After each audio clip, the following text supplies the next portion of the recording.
Rapaz, a pessoa trans não tem uma semana de paz nesse país, né?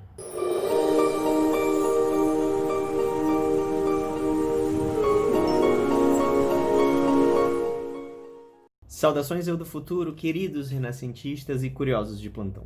Mais uma vez tivemos uma semana polêmica, cheia de transfobias públicas por aí. Primeiro foi a Marília Mendonça numa transfobia no automático em uma live para milhares de pessoas. Depois, uma influenciadora lésbica num vídeo pensado, que também teve muitas visualizações. Mas desse caso da influencer eu vou falar no outro vídeo. Hoje eu quero falar do caso da Marília Mendonça. E para quem não sabe o que aconteceu, foi o seguinte: ela estava lá na live. E aí um dos colegas dela da banda pediu para ela contar uma história, uma piada para eles, né? E aí a história era sobre um amigo deles que tocava numa boate LGBT e que teria ficado possivelmente com uma mulher trans nesse local. E ele disse que era a mulher mais bonita que ele já ficou na vida. E aí um dos outros caras lá da banda fala pra ela: "Ah, mas era mulher mesmo", e aí todos riem e tal.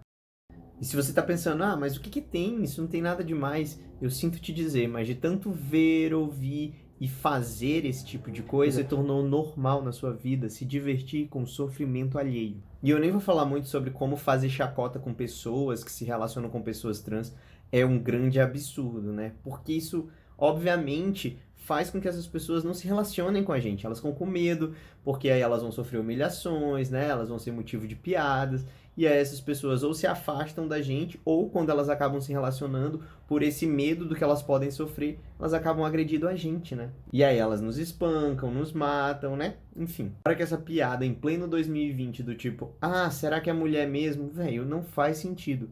Não dá pra gente até agora tá fazendo piadinha com a identidade de gênero das pessoas, né? Meu Deus, 2020, eu ainda tenho que falar de casos de homofobia, de casos de transfobia. Se ela falou que ela é mulher, pronto e acabou. Mas não é disso que eu quero falar, até porque acho que várias outras pessoas já debateram isso bem a fundo. Mas o que mais me chamou a atenção nessa história foram dois pontos, que é isso que eu quero conversar com vocês hoje. O primeiro ponto é que ela sabe que ela tá errada. Dá pra perceber no vídeo. Ela fica pensando, pô, conta ou não conta essa piada, né? Então ela escolhe contar, mas não deixar muito claro, né? Só dá a entender. Ou seja, ela sabia que ela estava errada e mesmo assim ela quis continuar. A preocupação dela não era não ofender alguém ou enfim, era simplesmente não se comprometer. E a segunda coisa que me fez parar para pensar nesse vídeo foi exatamente para entender por quê, né? Por que que mesmo sabendo ela quis fazer isso? Primeiro porque é muito mais fácil você ofender uma pessoa ou um grupo que está numa situação desprivilegiada em relação a você. Você não é o doido de chegar para alguém que está lá no topo da pirâmide social e ofender essa pessoa, porque você sabe que vai ter consequências bem ruins para você. Como nós somos minorias, você fala que daí você não se importa, você sabe que não vai acontecer nada, dá essa sensação de impunidade e de poder. Então, já que eu posso, eu faço, não importa se isso é cruel ou não. Porque por serem minorias, se aparecer alguém para reclamar, vai ser uma ou outra pessoa, às vezes, e não vai ter todo esse impacto, e eu posso simplesmente calar a boca dessa pessoa usando o privilégio que eu tenho, e dizer, ah, é mimimi, é bobagem, você tá exagerando, não se pode mais fazer uma brincadeira, ah, o mundo tá chato.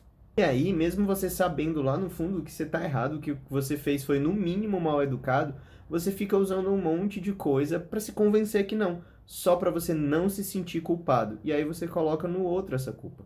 E aí vem todo esse discurso de vitimismo, ah, é o outro que tá se fazendo de coitadinho, mimimi, né? Eu não assumo a responsabilidade do que eu tô fazendo. Porque se eu assumir, eu vou ter que mudar, né?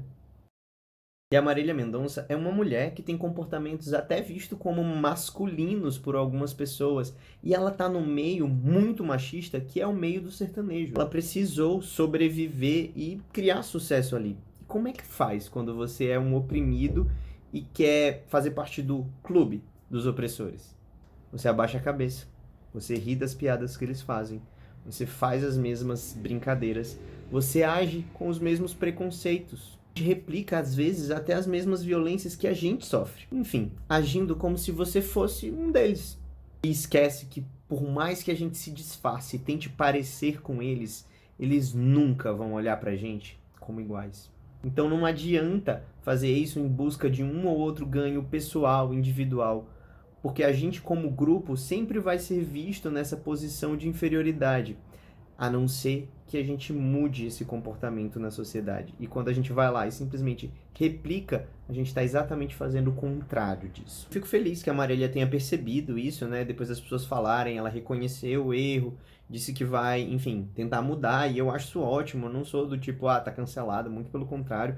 Eu acho que não faz o menor sentido, pelo menos para mim, tentar fazer tudo isso para mudar uma sociedade se eu não deixo as pessoas que fazem parte dessa sociedade terem a chance de mudar. Mas esse caso é um bom exemplo para a gente ver o quanto a gente age de uma forma egoísta e cruel, meio que no automático muitas vezes, sem parar para pensar em várias outras pessoas que a gente pode estar magoando, ofendendo, humilhando e até como a gente pode estar ajudando a manter violências contra várias pessoas, várias populações. Ricardo tá comentando aqui dizendo, hoje em dia ninguém pode expor o seu ponto de vista que vira crime? Sim. Se o seu ponto de vista é preconceituoso, que incentiva um discurso de ódio, que mata milhares de pessoas por ano, não, você não pode expor, guarda pra você. Então o que eu queria jogar aí pra gente pensar é quantas vezes a gente não foi cúmplice dos nossos próprios vilões.